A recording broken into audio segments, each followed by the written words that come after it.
if I had done that before, I'd probably been saving money. Yeah.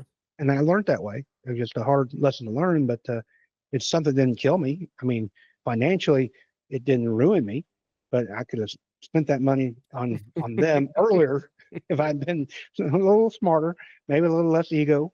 And but next time I start another company.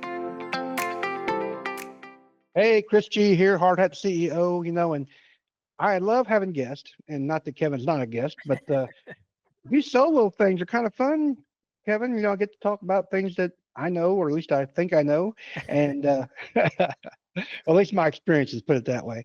Yes. And some of them I've learned the hard way. But it's Tuesday. It's time to have a discussion. What do you think about talking about today, Kevin? So very similar to you, I've been in the podcast industry for 8 years, and I feel like I know a good amount. You have been in your space for 30 years. Yeah. So I must assume you know more about your space than I do about mine. So I was thinking we could talk about maybe the 3 takeaways, the 3 big lessons. If you could take 30 years of knowledge and give it to somebody in 15 or 20 minutes, where would you start? That's my thought process for today. Don't make me think. All right. When I was raised a kid, everything I was told was that you had to be secret about it. Nobody else's business. Just there's no reason to open your mouth because it wasn't necessary. And that's how I've always been, sort of. I mean, just like not I wouldn't say I'm a reserved person, but sometimes it's just not like me to just spit out things about me. Okay. Mm. And what I've learned, and this has actually been over the last 10 years, especially when you start getting to a point where you're really pushing other businesses and so forth, and something new.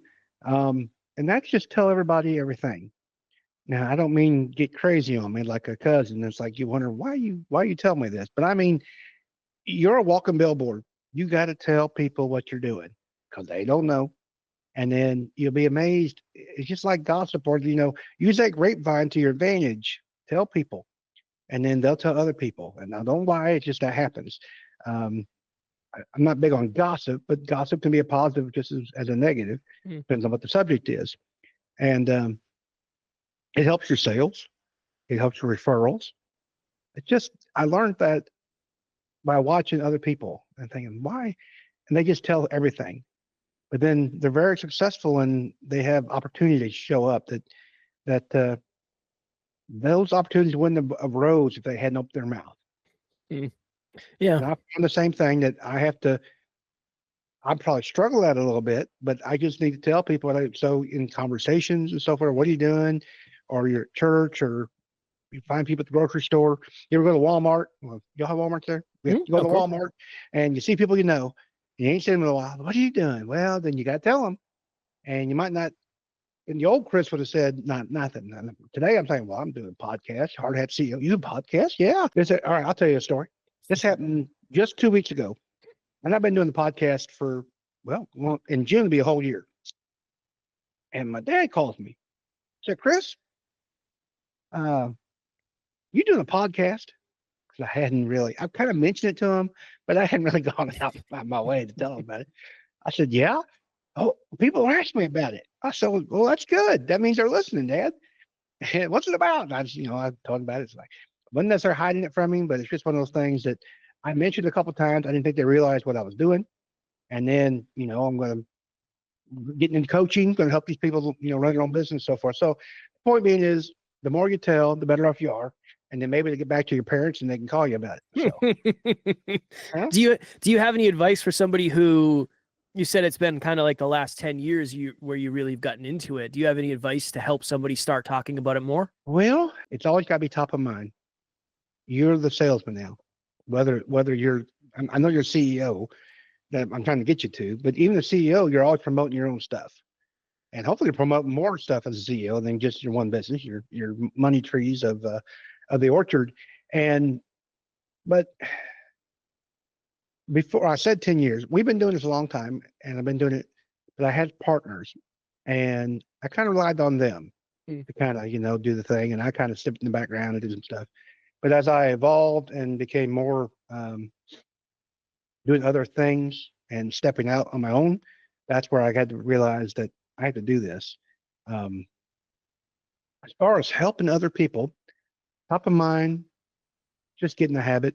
And it's kind of hard to do. And sometimes you got to set up and say, okay, I'm going to this place, or I'm going to if you're really going to like chamber of commerce, and if you're an extrovert, comes easy.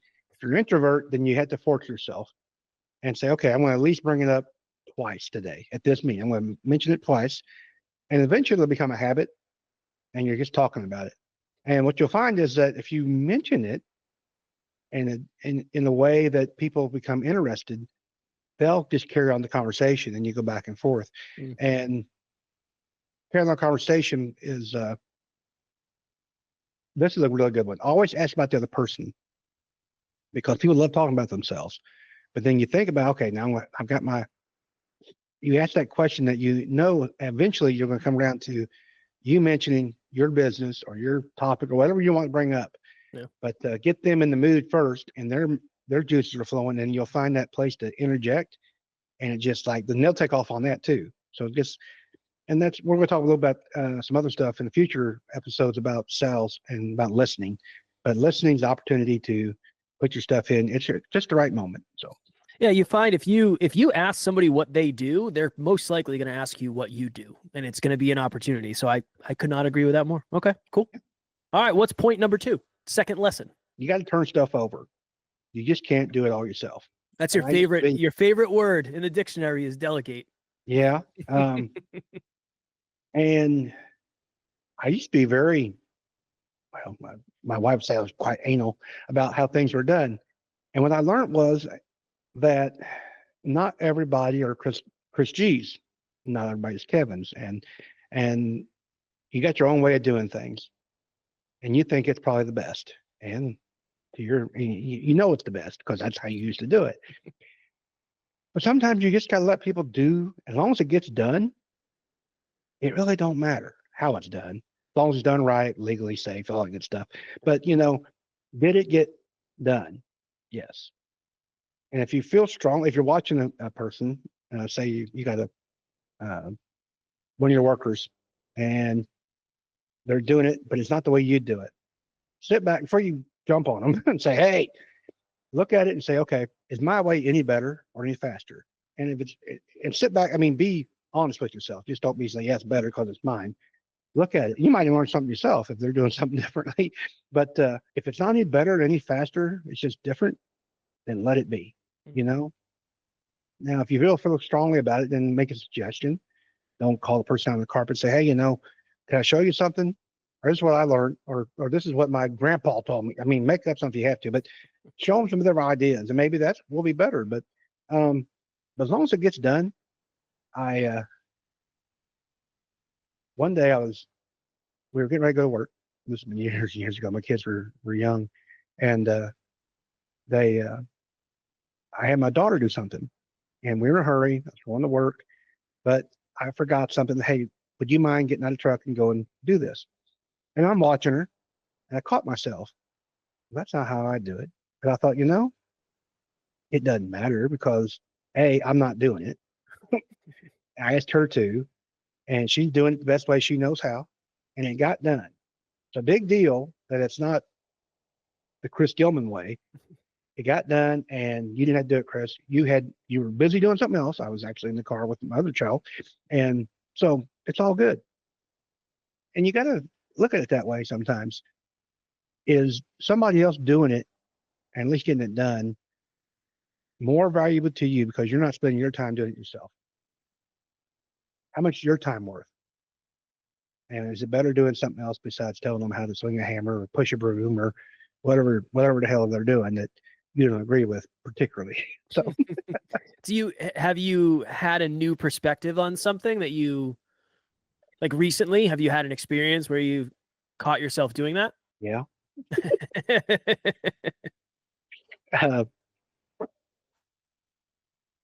I like to contact people right away, and there's some things I like to do as far as either communication wise or how I follow up. And sometimes it's not important to the fact that is it getting done? Is that person being contacted? Is that being communicated with?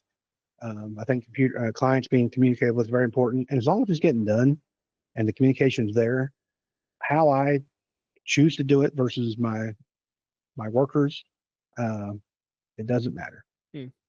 And that's been a couple years. Recently, I have a bookkeeper, and I turned that over finally, and they file a certain way.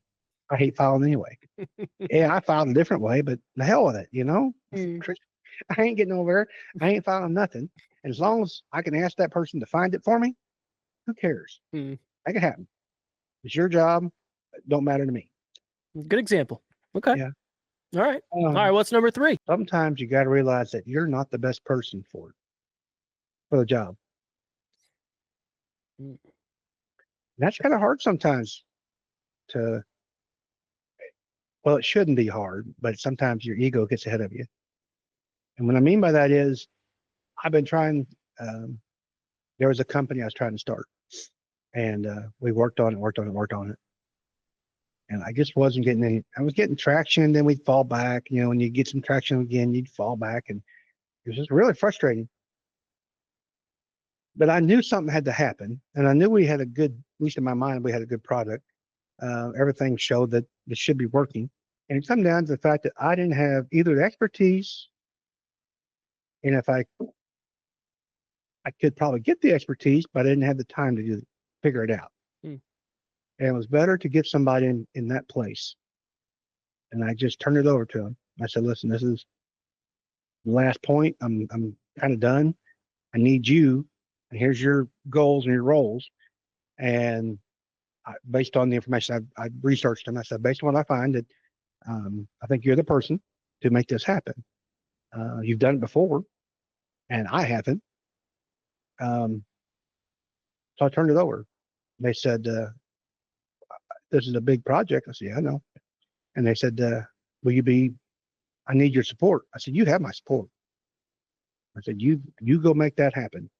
And I've told other people this if you want to be a man, if you don't want to, sometimes when you own up to something, throw me under the bus. Use me. Chris said, that's probably the most used word sometimes and around my guys. Chris said, do this. Because sometimes don't, it's easier to say, go argue with Chris, and nobody wants to. So anyway, but the point is that, you know, you're not the best person always.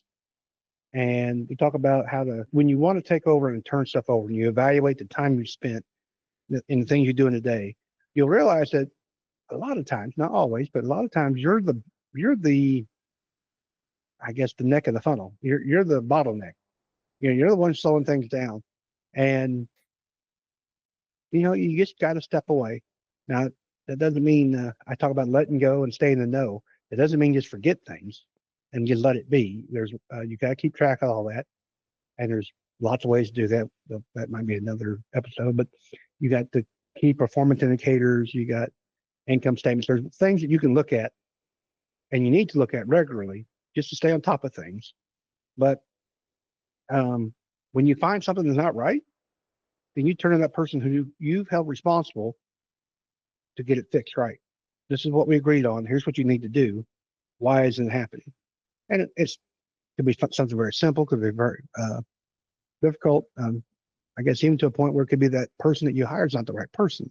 And I hope that's not the case, but um, I'm not saying turn it over and forget about it. Just turn it over, have faith and some patience, but give them some guidelines and support to make it happen. How do you know? When does it get to a place where you realize somebody would be better off doing it versus I could learn this? Like, where's that line for you? For me, come down to a financial and a time thing. Yeah. Meaning that I'm not upset that I don't have I'm investing money and I'm not seeing any return. Now, I know that over time you won't see it immediately, but there's been enough time gone by that something's not going right.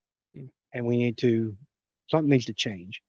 And I look back and I realize that maybe the change is me, that I'm not the person, that I'm not communicating well with the team. I don't have the experience or whatever it is that this doesn't happen. I'm still the boss. I'm still the investor.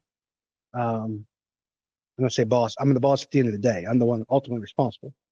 But I brought somebody in. I said, you've got a team. I already got the team here. I'm just not, something's not clicking. And it's more of, not that I didn't know what I was doing per se. I had an idea, but I've never done it before. And I don't have the time nor the resources to go do that or figure it out. And just bring somebody in and make it happen. And sometimes that's if I had done that before, I'd probably been saving money. Yeah. And I learned that way. It was just a hard lesson to learn, but it's something that didn't kill me. I mean, financially, it didn't ruin me, but I could have spent that money on them earlier if I'd been a little smarter, maybe a little less ego. And but next time I start another company, I've learned it's like, I've got this cash that I want to invest. Maybe I need to invest in a person to make it happen instead of me trying to make it happen. I talk a lot about a book called Who Not How, and Dan Sullivan, I believe, is the author, and he's big a proponent of that. And it's really a different way, because when I was years and years ago in different conferences, a lot of trade shows I went to, coaching sessions is like it's not how you're going to do it. That's the question, not if I'm going to. You always ask yourself, well, how can I make that happen? And I always thought about, how can I make it happen? Well, this book kind of made me think differently. It's like, well, don't think about how you can do it. Who can do it for you? And then you can even leverage other people's time. I'm only, getting so old every day. But yeah, I know it's hard lessons to learn. Hopefully that these lessons I've learned will help you guys before you get in your 50s. So that's the goal. I'd say 30 years and 20-ish minutes. I think that's a pretty good investment of time for anybody watching or listening. They say that's why books are so valuable, because they're just years and years and decades of somebody's studies into however long it takes you to read the book. So that's the goal is the same with this episode. And I read a lot of books, and they all say the same thing, just differently, and bring it more. They're saying nothing's really changed. We're just saying it a different way in a different book. And hopefully somebody's relating to it based on the timeline. But anyway, that is the goal. What is the tactical takeaway that you would give for everybody watching or listening? Well, I guess in all my three of mine are just step back and don't get out of people's way. Empower them, invest properly, but just step back and get out of their way. Let them do what they do best. Well said. All right. Well, I guess that's another episode wrapped up. What do you think? It goes by so fast.